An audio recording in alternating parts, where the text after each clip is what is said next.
Kaya ang magtatanong po, yung kanilang kagawad. Mo kung gawin Kaya ka. supposedly, nandito po si chairman ng Barangay 62. So ano ako, iniitsapera niya? Bakit? No, that is true. Hindi ako nagsisinungaling. Nagulat ako sa ginawa mo. Ginagalang kita bilang isang tao. Dapat i-respect mo rin ako. Unang-una matanda na ako para ganito. Ma'am, sino po ang Namimili ka ba ng magsasalita?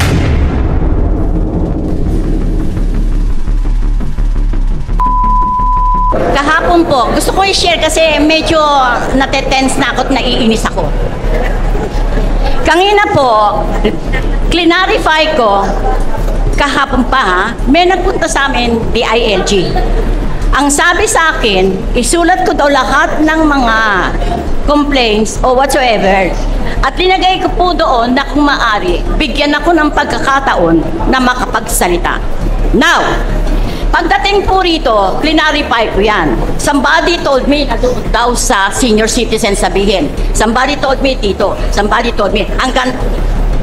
Ultimately, dito ako tinuro. It so happen, meron tayong salitaan. Lumapit siya dito. At tabi ko. Supposed to be.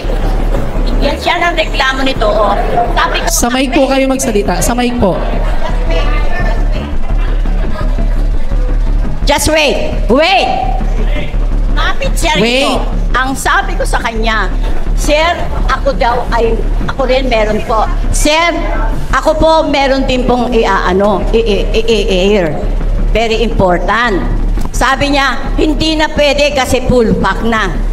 Sabi niya ganyan. So, tinignan ko siya. Sabi ko, isama mo na ako kasi very important to. Hindi na pwede kasi full pack na. Nagpunta siya doon. So, it so happened, this will be the last. Nagpunta siya doon, kinuha niya yung pangalan. And somebody naghatid na naman ng another, kinuha niya rin yung pangalan. So ano ako, iniitsapera niya? Bakit? No, that is true. Hindi ako nagsisinungaling. Nagulat ako sa ginawa mo. Ginagalang kita bilang isang tao. Dapat i-respect mo rin ako. Unang-una matanda na ako para ganito. Ma'am, sino po ang Namimili ka ba ng magsasalita?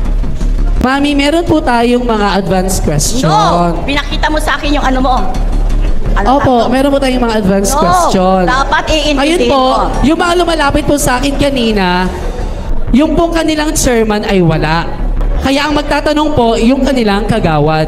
Mo kung gawin ka. Kaya si Kagawad Semeniano, ayan po, supposedly, nandito po si chairman ng Barangay 62. Kaya lang po, wala po si chairman, katakutan. Kinalapit po ako ni chairman Kagawad Semeniano. Pero Mami, pasensya na po kung feeling nyo po ay nabastos ko kayo. Yes, that is Opo, true. Pasensya na po kayo, mother. Kung mayroon po kayong concern or katanungan, pwede nyo na pong erase ngayon. Okay.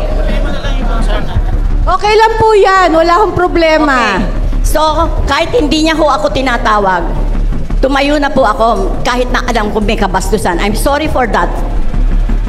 Dahil unang-una, napaka-importante po ito. Dahil ako nagkasakit ako sa piso because of this. Ang una po namin isinadmit sa barangay na mga families is 845.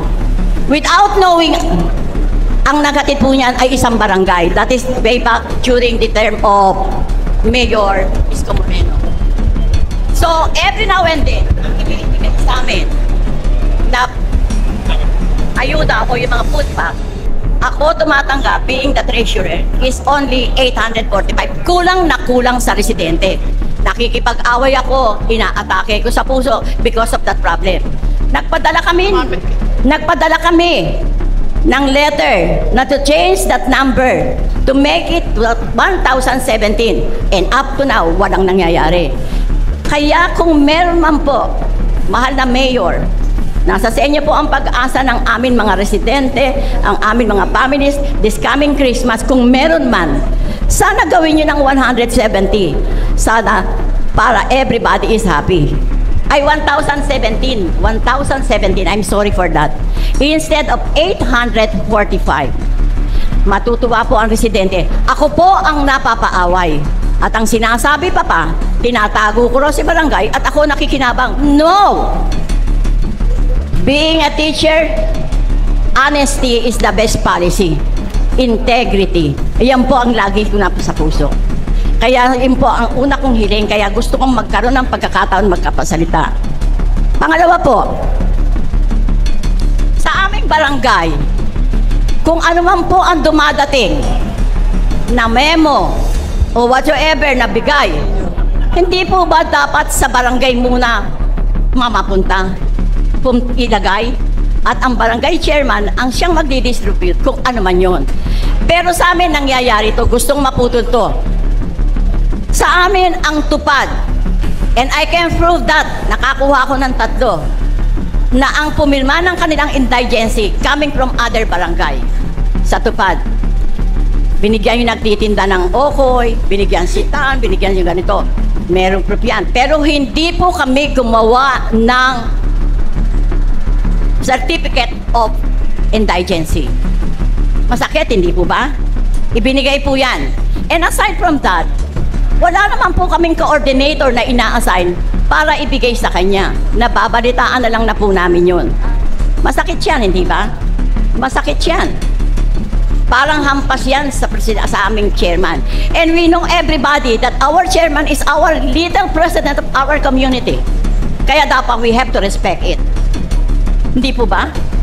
Pangalawa po, prone ang accident po dito sa kanto ng Juan Nolasco, tawid ng Mariones papuntang Mary Johnson. Kasi pag ganon, pag ganito, pag ganyan, ang mga sasakyan. Sana po, Chairman, para maiwasan po natin ang aksidente, kung maaari po sana at magawa natin ang paraan, malagyan po kami ng ilaw doon sa gitna para maging maliwanag. Kawawa naman po. Isa po yan sa mga hinihiling. Another, Chairman, ako po ay binigyang pahintulot ng aming chairman na makapagsalita dahil may speech defects siya at saka weak siya. In fact, sumasakit nga ang ulo. Ang inaano namin, Chairman, maging fair lang tayo. Magkakasama tayo lahat ng barangay. We belong to one family. Kahit na barangay 69 ka, 70 or whatsoever, isa lang ang layunin natin. Hindi tayo pwedeng magkanya-kanya. Hindi po ba? Para tayong walis ting-ting na pagkat itinali, sama-sama tayo. Nandun ang coordination, cooperation, or respeto, or whatsoever. Ang nangyayari, minsan may mga siraan pa. Hindi maganda. Hindi ba? Sana wag mangyari. Tulungan natin kung kinakailangan. At napapansin ko, bakit yung barangay namin bulok na? We cannot use the second floor kasi babaksak yan. That is way back in I think during the term of Servando de Castro, yung chairman na naging outstanding chairman of Zone 6 way back in 19 ko po. Babaksak na yung aming ang aming barangay. Sana po kung sino man po ang concern sa mga nanunungkulan ngayon, bisitahin lang at wag na siyang umakyat, baka lumusot siya. Yun lang po, mahal na Mayora. Salamat po. Maraming salamat po. Madam Treasurer. Madam Treasurer, para isa-isahin po natin ang inyong pong mga concern. Yung una po yung concern na 800 plus lang po ang natatanggap nyo na for 800 plus na families lamang po. Ang katanungan ko lamang po, yung po bang ibinibigay nyong listahan sa syudad ng Maynila ay 1,017? Alin po? Ngayon ko lang po isasubmit sana sa inyo. Kaya naman pala. Para malinaw po. Kasi mahirap po. Kasi kami po... Kasi po, Madam Treasurer, kung ano po ang sinasabit yung listahan sa City of Manila, yun din po ang ibinababa namin sa inyo. Tama po. Kaya lang po, isa sa nakialam sa amin, nakagawad, ang nagmamadaling nagbahay-bahay at sinadmit yan without knowing of the secretary. Kaya po kayo yan. Nay, naguluhan ako sa inyo. Oo, teka. Ako na. Kaya lang po, ang hinihiling namin, napalitan na po yung number of families na 845. na sana ho ay maging 1,017. Ganito lang po, Nay. Madam Treasurer, kung ano po yung ibinigay nyo sa aming listahan, yun din po ang ibinababa namin sa inyo kahit anong klaseng ayuda. Saksi po yan. Alam naman po yan ng mga barangay officials. Siguro. In fact, ma'am, wait lang po. Para po malinaw. Okay. Kasi po, ang dating po sa amin kanina, hindi po tama yung binigay namin sa inyo. Ayun na nga po. Kasi yun po ang dating nyo eh. Sa galit po nyo kanina, ganun po ang dating nyo.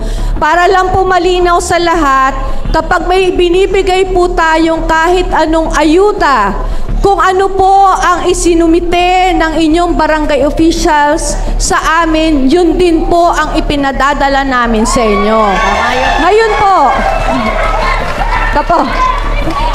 ma'am, ngayon po, kung ang gusto nyong sabihin ay babaguhin nyo yung inyong listahan, siguraduhin lamang po nyo na yung listahan nyo ay akma sa dami ng pamilya sa inyo pong barangay. Okay, tama.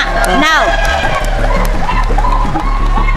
mahal na Mayor, magbibigay po kami ng furnished copy sa opisina ninyo. Sino pong in charge ang lalapitan ko para mapalitan ang Andiyan po ang Chief of Staff namin, si Mr. Joshua Santiago. Sino ba yun? Sa kanya po nyo po pwedeng isubmit. Pangalawa po, Madam...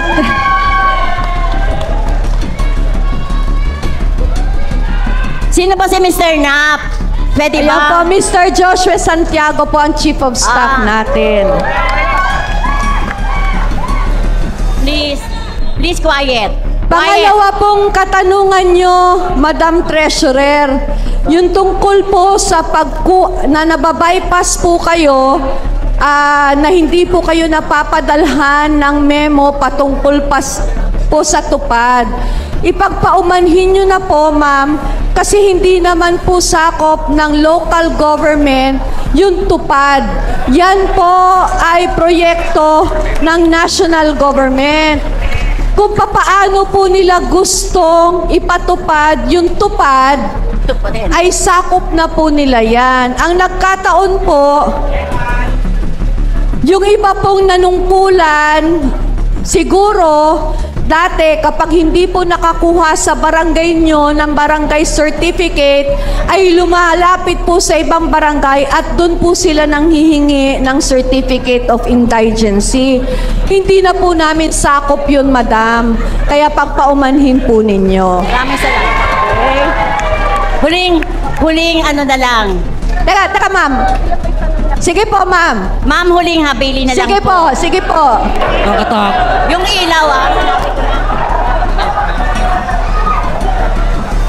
Quiet. Teacher na teacher si ma'am. Quiet. Ma'am, huling habili na lang po.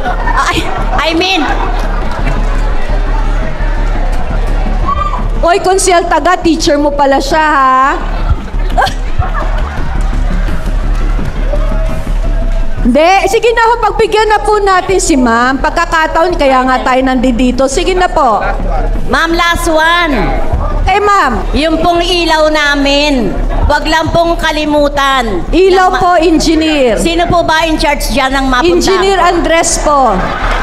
Kamparo mo. Yes, ma'am. Pupuntahan kita. Saan location? Dito. Sa gitna. Ma'am, saan po dito? Kanto po ng Moriones. Mariones, kanto ng Mariones. Intersection ng Mariones and let's go. Sige po. Opo, may ilaw. Harap po ng Shell. Sige po, may ilaw na po Puntahan tayo. kita, Padadagdagan ko po. Padadagdagan ko po. At uli. Okay, uli. Doon. Isa na lang. Doon. Kung sino man ang nanunungkulan na ngayon na may kakayahan na tignan naman ang aming barangay na magkaroon naman ng konting renovation. Humihingi sa inyo ako ng appeal, you know that. Congressman Ernest. Congressman Dionisio.